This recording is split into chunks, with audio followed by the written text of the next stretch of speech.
Next ಇದು ನಾಳೆ ಅಂದರೆ ಜುಲೈ ಫಸ್ಟ್ ಡೇಟಿನ ಮುದ್ದು ಸೊಸೆ serial episode. Welcome to my channel. ನೋಡ್ಕೋಬೇಕು. ಈ ಕಡೆ ಚಲ್ವಾ ರತ್ನ ಅವರೆಲ್ಲ ಫ್ಯಾಮಿಲಿಯವರು ಬಂದಿರ್ತಾರೆ. ಏನವ್ವ ಚಿತ್ರ ಮತ್ತು ಈಶ್ವರಿ ಮಾತಾಡ್ತಾರೆ. ನಾಟಕ ಮಾಡ್ಕೊಂಡು ನಮ್ಮ ಹಟ್ಟಿಯಲ್ಲಿ ಖಾಲಿ ಇಟ್ಬಿಟ್ರೆ ಅಂತೆಲ್ಲ ಅವ್ರ ಜನ್ಮನೇ ಇಷ್ಟೇ ಕಣೆ, ಯಾವುದಾದ್ರೂ ಒಂದು ನೆಪ ಮಾಡ್ಕೊಂಡು ಈ ಹಟ್ಟಿ ಖಾಲಿ ಇಟ್ಬಿಡ್ತಾರೆ ಅಂತ ಈಶ್ವರಿ ಮಗಳಿಗೆ ಹೇಳ್ತಾರೆ. ಚಿತ್ರ ಈ ಹಟ್ಟಿಗೆ ಹತ್ರ ಆಗೋದು ಒಂದು ಪ್ಲ್ಯಾನ್ ಮಾಡಿರ್ತಾರೆ. ಅದರಲ್ಲಿ ಯಾವುದೋ ಒಂದು ಈಗ ನಮ್ಮ ಅವ್ವ ಸತ್ತಿರೋದು ನೋಡಿಕೊಂಡು ಈ ಹಟ್ಟಿಗೆ ಹತ್ರ ಆಗ್ಬಿಟ್ರಂತ ಸಾವಿತ್ರಿ ಮತ್ತು ವಿನಂತ್ರಿ ಇಬ್ಬರು ಮಾತಾಡ್ತಾ ಇರ್ತಾರೆ. ಈಗ ಅವಕಾಶ ಸಿಕ್ಕಿದೆ. ಸಾವಿತ್ರಿ ಮತ್ತು ವಿನಂತ್ರಿ ಅವರು ಕೋಪ ಮಾಡ್ಕೋದು. ಈ ಕಡೆ ಚಲುವಣ್ಣ ಈ ಹಟ್ಟಿ ಅವರಿಗೆ ನನ್ನ ಮಗಳಿಗೆ ತುಂಬ ಅಂದರೆ ತುಂಬ ಆಸರ ಆಗಿದೆ, ಹಿರಿ ಜೀವ ಇವತ್ತು ಶಾನೆ ನೋವಾಗ್ತಾ ಇದೆ ಅಂತೆಲ್ಲ ಹೇಳ್ತಾರೆ. ಎಲ್ಲರೂ ತುಂಬ ಬೇಜಾರಾಗಿ ನಿಂತಾರೆ. ಅವಾಗ ಅಜ್ಜಮ್ಮ ಕೂಡ ಕ್ವಾಟ್ಲೆನ ಕರೀತಾಳ. ಅಯ್ಯೋ ಮುದುಕಿ, ನೀನು ಇದೇ ರೀತಿ ಕರೀತಾ ಇದ್ದರೆ ಎಲ್ಲರಿಗೂ ಅನುಮಾನ ಬಂದೇ ಬರುತ್ತೆ, ನಿನ್ನ ಜೊತೆ ನಾನು ಸಿಗಾಕಂದು ನನ್ನನ್ನು ಈ ಮನೆ ಹಟ್ಟಿಯಿಂದ ಹಾಕ್ಬಿಡ್ತಾರ ಅಂತೆಲ್ಲ ಹೇಳ್ತಾನೆ. ನಾನು ಎಷ್ಟೊತ್ತಿಂದ ಕುಂತೀನಿ ಅಲ್ಲೆಲ್ಲೋ ಮುಂದಿನ ಕಾರ್ಯವೇ ಮಾಡ್ಲ ಅಂತೆಲ್ಲ ಬೇಗ ಲೆಟರ್ ಹಟ್ಟಿಯವ್ರ ಕೈಗೆ ಸಿಗಂಗೆ ಮಾಡ್ಲೋ ಅಂತ ಕುಂತು ಇದೆಲ್ಲ ನೋವು ಬಂದಿದೆ ಕಣ್ಲೋ, ಇನ್ನು 10 ನಿಮಿಷದ ಮೇಲೆ ಕುಂದ್ರಕ್ಕೆ ಆಗಂಗಿಲ್ಲ ನೋಡು ಅಂತೆಲ್ಲ ನೋವಾಗ್ತದೆ ಅಂತ. ನಾಟಕ ಮಾಡೋದಕ್ಕಿಂತ ಮುಂಚೆ ಇದ್ರ ಬಗ್ಗೆ ಯೋಚನೆ ಮಾಡಬೇಕಿತ್ತು ಅಮ್ಮಮ್ಮ. ನೀನು ಕಾಗೆ ಮುದುಕೆ, ನೀನೇನೇ ಪ್ಲ್ಯಾನ್ ಮಾಡಿದ್ದೆಲ್ಲ ಪ್ಲ್ಯಾನ್ ಎಲ್ಲ ಉಲ್ಟಾ ಆಗುತ್ತೆ ನೋಡು ಅಮ್ಮಮ್ಮ ಅಂತೆಲ್ಲ ಹೇಳಿ ಬೈತಾ ಇರ್ತಾನೆ ಕ್ವಾಟ್ಲೆ. ಆದರೆ ಚಂಪಗೆ ತುಂಬ ಅಂದರೆ ಅನುಮಾನ ಬಂದಿರುತ್ತೆ. ಅನುಮಾನ ಸ್ಟ್ರಾಂಗ್ ಆಗಿದ್ದು ನಿಜವಾಗ್ಲೂ ಕೂಡ ಕ್ವಾಟ್ಲೆ ಅಣ್ಣ ಅಜ್ಜಮ್ಮನ ಹತ್ರ ಏನೋ ಮಾತಾಡ್ತಾ ಇದ್ದಾರೆ. ಏನಾನ ಅವಾಗಿದ್ದ ನೋಡ್ತಾ ಇದ್ದೀನಿ ಕ್ವಾಟ್ಲೆ ಅಣ್ಣ ಒಂಥರ ಎದಕ್ಕೆ ಹಿಂಗೆ ಆಡ್ತಾ ಇದ್ದಾನೆ ಅರ್ಥನೇ ಆಗ್ತಾ ಇಲ್ಲ ಅಲ್ಲ ಅಂತೆಲ್ಲ ಚಂಪ ಮಾತಾಡಿಸ್ತಾ ಇದ್ದ ಶುರು ಆಗುತ್ತೆ.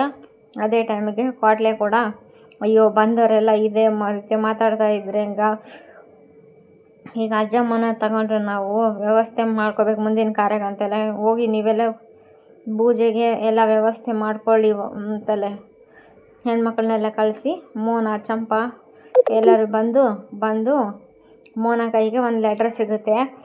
ಲೆಟರ್ ನೋಡಿ ಅಯ್ಯೋ ಅತ್ತೆ ಅವ್ರಿಗೋಸ್ಕರ ಬರ್ದಿರೋ ಲೆಟರ್ ಅಲ್ಲ, ಬನ್ನಿ ಮೋನ ಗಾಬರಿಯಾಗಿ ರೀ ಅಂತೆಲ್ಲ ಏನು ಮೋನ ಅಂತ ಶಿವರಾಮೇಗೌಡ ಅತ್ತೆ ನಿಮಗೋಸ್ಕರ ಏನೋ ಪತ್ರ ಬರೆದಿದ್ದಾಳ ಅಂತ ಏನಂತ ಒಸಿ ನೋಡಿ ಅಂತ ಹೇಳ್ತಾ ಶಿವರಾಮೇಗೌಡ ಗೋವಿಂದ ಓದಲಿ ಅದು ಅಂತೆಲ್ಲ ಹೇಳ್ತಾನೆ.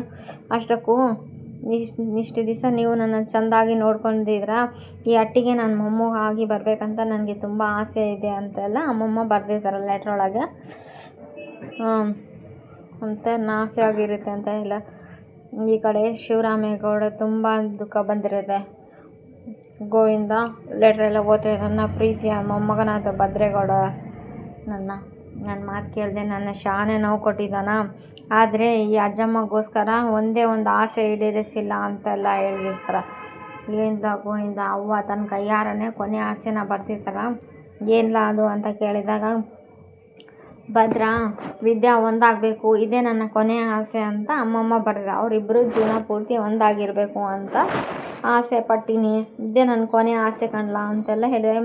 ಅದೇ ಏನು ಹೇಳ್ತಾ ಇದ್ದೀವಿ ಗೋವಿಂದ, ಹೌದಾ ಅಣ್ಣ ಇದನ್ನೆಲ್ಲ ಕೊನೆಯ ಆಸೆ ಇಬ್ಬರು ಒಂದಾಗಿ ಬಾಳಬೇಕು ಅಂತ ಬರೆದಿದ್ದಾರೆ, ಯಾವುದೇ ಕಾರಣಕ್ಕೂ ಇಬ್ಬರು ಡಿವೋರ್ಸ್ ತಗೋಬಾರ್ದು ಅಂತ ಅಮ್ಮಮ್ಮ ಹೇಳ್ತಾವೆ. ಇದೇ ಅಣ್ಣ ಈ ಥರ ಹೇಳಿದಳಮ್ಮ ಅವ್ವ ಕೊನೆಯ ಆಸೆ ಅಂತ ಬರೆದಿದ್ದ ಅಂತ. ಇವಾಗ ಈಶ್ವರಿ ಜಗಳಕ್ಕೆ ಬೀಳ್ತಾಳ. ಇದೆಲ್ಲ ಬೇಡಣ್ಣ, ಅವ್ವನ ಆಸೆ ಅಂತ ನಾವು ಈಡೇರ್ಸೋಕ್ಕಾಗಿಲ್ಲ ಅಂತೆಲ್ಲ ಹೇಳ್ತಾ ಚಿತ್ರ ಮತ್ತು ಈಶ್ವರಿ ಇಬ್ಬರು ಮಾತಾಡ್ತಾನೆ.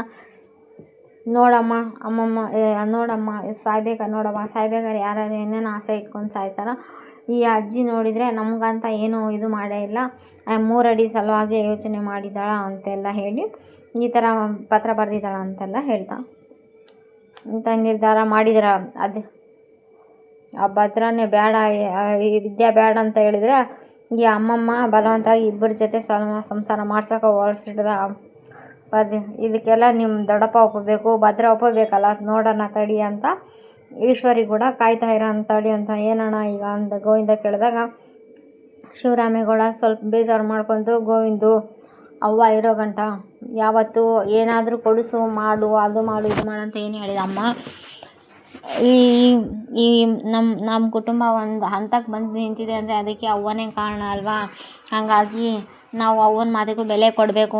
ಅವ್ವ ಆಸೆ ಪಟ್ಟಂಗೆ ಇವರಿಬ್ಬರು ನಾವು ಒಂದಾಗಿ ಬಾಳಬೇಕು ಅನ್ನೋದೇ ನನ್ನ ನಿರ್ಧಾರ ಅಂತ ಹೇಳಿದಾಗ, ಈ ಕಡೆ ಸಾವಿತ್ರಿ ಕೂಡ ಏನಣ್ಣ ನೀನಾದರೂ ಯೋಚನೆ ಮಾಡಿ ನಿರ್ಧಾರ ತಗೋಬೇಕಲ್ವ, ಭದ್ರ ನನಗಿಷ್ಟ ಇಲ್ಲ ಅಂತ ಹೇಳ್ತಾ ಇದ್ದಾನಲ್ಲ ಅಂತ ಹೇಳ್ತಾಳ. ಮಗ ವಿದ್ಯಾ ಭದ್ರ ಇಲ್ಲಿ ಬನ್ನಿ ಅಂತೆಲ್ಲ ಮುಂದೆ ಕರೆದು, ನೀವು ಅಂದಮೇಲೆ ಆಣೆ ಮಾಡಿ ಹೇಳಿ, ನೀವಿಬ್ಬರು ಇನ್ಮೇಲೆ ಒಟ್ಟಾಗಿ ಬಾಳೆ ಮಾಡ್ತೀನಿ ಅಂತಾರೆ ಹೇಳಿದಾಗ ಭದ್ರ ಇದ್ದು ಒಪ್ಪಲ್ಲ. ನೋಡ್ಲ ಮಗ, ನೀನು ತಾಯಿನ ಕಳ್ಕೊಂಡಾಗ ನಿನಗೆ ತಾಯಿ ತಂದೆ ಎಲ್ಲ ಸ್ಥಾನದಲ್ಲಿ ಪಾಲನೆ ಮಾಡಿ ನೀನು ಇಷ್ಟು ದೊಡ್ಡವನು ಮಾಡಿದಲ್ಲ, ಹಂಗಾಗಿ ನೀನು ನಿಮ್ಮವ್ವನ ಮಾತಿಗೂ ಬೆಲೆ ಕೊಡಲ್ವಾ ಅಂತೆಲ್ಲ ಹೇಳಿ, ನೀನು ವಿದ್ಯಾ ಇಬ್ಬರು ನಿನ್ನ ಮೇಲೆ ಆಣೆ ಮಾಡ್ತಾಯಿದ್ದೀವಿ. ಎಂಥ ಪರಿಸ್ಥಿತಿ ಬಂದರೂ ಕೂಡ, ಕಷ್ಟ ಬಂದರೂ ಕೂಡ ಇನ್ನು ಮುಂದೆ ನಾವಿಬ್ಬರು ಒಟ್ಟಾಗಿ ಬಾಳೆ ಹೋಗ್ತೀವಿ ಅಂತ ನಿನ್ನ ಮೇಲೆ ಆಣೆ ಮಾಡ್ತಾಯಿದ್ದೀವಿ ಅಂತ ಹೇಳಿದ ತಕ್ಷಣ ಅಜ್ಜಮ್ಮಗಂತೂ ಖುಷಿ ಆಗುತ್ತೆ. ನನ್ನ ಪ್ಲ್ಯಾನ್ ಸಕ್ಸಸ್ ಆಯಿತು ಅಂತಲ್ಲ, ಇನ್ಮೇಲೆ ಡಿವೋರ್ಸ್ಗೆ ಹೋಗಲ್ಲ ನಾವು ಅಂತ ಹೇಳ್ಬೇಕು. ಏನವ ಈ ಮೂರಡಿ ನಾವು ಹೊರಗಡೆ ಹಾಕಬೇಕಂದ್ರೆ ಈ ಮುದಕಿ ಎಲ್ಲರೂ ನಾವು ಒಂದೇ ಮಾಡಿ ಸಾರಿ ತಗೊಳ್ಳ ಅಂತ ಅನಿಸುತ್ತೆ, ಏನವ ಮಾಡೋದು ಅಂತೆಲ್ಲ ಹೇಳಿದ ತಕ್ಷಣ ನನಗೂ ಕೂಡ ತಲೆ ಕೆಟ್ಟು ಹೋಗಿದೆ. ಹೋಗಿ ಸುಮ್ಮನೆ ಇರು ಅಂತ ಸಾವಿತ್ರಿ ವಿನಂತ್ರಿಗೆ ಬೈತಾ. ಈ ಕಡೆ ಶಿವರಾಮೇಗೌಡ, ಅವ್ವ ನೀನು ಆಸೆ ಪಟ್ಟಂಗೆ ನಿನ್ನ ಮೊಮ್ಮಗ ವಿದ್ಯಾ ಇಬ್ಬರು ಒಟ್ಟಾಗಿ ಜೀವನ ಮಾಡ್ತಾಯಿದ್ದಾರೆ, ನೀನು ಎಲ್ಲಿದ್ದರೂ ಕೂಡ ಖುಷಿಯಿಂದ ಇರಬೇಕಣವ್ವ ನನ್ನ ಆಸೆ ಅಂತೆಲ್ಲ ಹೇಳ್ತಾ. ಇದ್ದಕ್ಕಿದ್ದಾಗೆ ಅಜ್ಜಕ್ಕಿದ್ದಾಗೆ ಸೈಲೆಂಟಾಗಿ ಎದ್ದು ನಿಂತುಬಿಟ್ರು. ಎಲ್ಲರೂ ಶಾಕ್ ಆಗಿಬಿಡ್ತಾರೆ. ಅಜ್ಜಮ್ಮ ಎದ್ದು ನಿಂತಿದ್ಕೊಳ್ಳೆ ಹಾರ ಎಲ್ಲ ಕಿತ್ತಿ ಬಿಸಾಕ್ಬಿಡ್ತಾರೆ ಅಮ್ಮಮ್ಮ. ಚೆನ್ನಾಗಿದೆ ನಾಳೆ ಎಪಿಸೋಡ್. ಅಮ್ಮಮ್ಮ ಅಂತ ಹೇಳಿ ವಿದ್ಯಾ ಭದ್ರ ಇಬ್ಬರು ಎದ್ದು ನಿಂತುಬಿಟ್ರ. ಅಮ್ಮಮ್ಮ ಕೊಳ್ಳಲ್ಲಿ ಹೂನಾರ ತೆಗೆದು ಚೇರ್ ಮೇಲೆ ಇಟ್ಬಿಟ್ಟು, ಅವ್ವ ನಿನಗೇನು ಆಗಿಲ್ವೇನೋ ಅಂತ ಕೇಳ್ದ. ಮಗ ಶಿವರಾಮೇಗೌಡ ಕೇಳ್ದ, ಇಲ್ಲ ಕಣ್ಲ ನನಗೇನು ಆಗಿಲ್ಲ ಕಣ್ಲ, ನೀನು ಹೊಸ ಸಮಾಧಾನ ಮಾಡ್ಕೊ ಅಂತೆಲ್ಲ ಹೇಳ್ದ. ಏನವ್ವ ಇದೆಲ್ಲ ನನಗಂತೂ ಒಂದು ಅರ್ಥ ಆಗ್ತಾಯಿಲ್ಲ ಅಂತ ಹೇಳಿದಾಗ ಚಿತ್ರ ಕೂಡ ಏನವ್ವ ಸತ್ತವ್ರು ಕೂಡ ಹಿಂಗೆ ಕೂಡ ಎದ್ದು ಕುಂದಿರ್ತಾರೆ ಅಂತ ಚಿತ್ರ ಈಶ್ವರಿಗೆ ಹೇಳ್ತಲ್ಲ. ಹಿಂಗೆ ಕೂಡ ಇದ್ದಕ್ಕಿದ್ದಾಗೆ ಅಮ್ಮಮ್ಮಗೆ ಏನು ಅರ್ಥ ಅಂತ ಕೇಳಿದಾಗ, ಇಲ್ಲಿ ಚಿತ್ರ ಇದೆಲ್ಲ ಆದಮೇಲೆ ಕೂಡ ನಿಂಗೆ ಅರ್ಥ ಆಗಲ್ವೇನೆ, ಈ 3 ಅಡಿನ ಈಗ 6 ಅಡಿನ ಒಂದು ಮಾಡೋಕ್ಕಾಗೆ ಈ ಅಮ್ಮಮ್ಮ ಈ ಥರ ಪ್ಲ್ಯಾನ್ ಮಾಡಿದಾಳ ಅಂತ ಈಶ್ವರಿ ಮಗಳಿಗೆ ಬೈತಾ. ಈ ಮುದುಕಿ ಇವರಿಬ್ಬರನ್ನ ಒಂದು ಮಾಡೋಕ್ಕಾಗ ಇವರಿಬ್ಬರನ್ನ ಒಂದು ಮಾಡೋಕೆ ನಂಗೆ ಯಾವ ದಾರಿ ಸಿಗಲಿಲ್ಲ ಕಣ್ಲ, ಅದಕ್ಕೆ ಈ ದಾರಿಗೆ ಹೋದೆ, ನಾನು ದಯವಿಟ್ಟು ಕ್ಷಮಿಸ್ಬಿಡು ಶಿವರಾಮ ಅಂತ ರಿಕ್ವೆಸ್ಟ್ ಮಾಡ್ಕೊತಾಳ ಅಮ್ಮಮ್ಮ.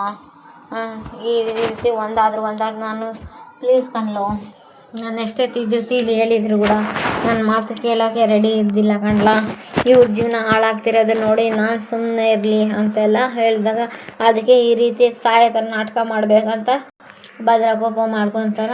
ಯಾಕಲೋ ಮಾಡಬಾರ್ದು, ನೀನಾದರೆ ಹಠ ನಡೆಸಿದ್ರೆ ನಡೀತದೆ, ನಾನು ನಡೆಸಬಾರ್ದಾ ಅಂತೆಲ್ಲ ಕೇಳ್ತಾನ. ಅಂತೆಲ್ಲ ನನಗೆ ಕೂಡ ಹಠ ಮಾಡೋಕ್ಕೆ ಬರುತ್ತೆ ಅಂತೆಲ್ಲ ಹೇಳ್ತಾನೆ. ಕ್ವಾಟ್ಲೆ ನೋಡ್ತಾನೆ. ಚಂಪಾಗೂ ಕನ್ಫರ್ಮ್ ಅಮ್ಮಮ್ಮಾಗಿ ಬದುಕಿರೋದು ಕ್ವಾಟ್ಲೆ ಅಣ್ಣಗೆ ಮೊದಲೇ ಗೊತ್ತಿದ್ದಂಗೆ ಐತೆ. ಚಂಪಾ ಅದಕ್ಕೇನೆ ಅವಾಗ ಹೋಗಿ ಏನೇನೋ ಮಾತಾಡ್ತಾ ಇದ್ದ ಅಂತ, ಇಷ್ಟಕ್ಕೆಲ್ಲ ಕಾರಣ ಕ್ವಾಟ್ಲೆ ಅಣ್ಣ ಅಂತಂದ ಚಂಪಾ ಹೇಳ್ತಾ. ಬಟ್ ಆದರೆ ಚಂಪಾ ಇವ್ ಟೀಮ್ ಒಳಗೆ ಇದೆ, ಅಜ್ಜಮ್ಮನ ಟೀಮ್ ಒಳಗೆ. ಇದು ನಾಳೆ ಎಪಿಸೋಡ್ ಆಗಿರುತ್ತೆ. Please like, share, comment, subscribe. Thank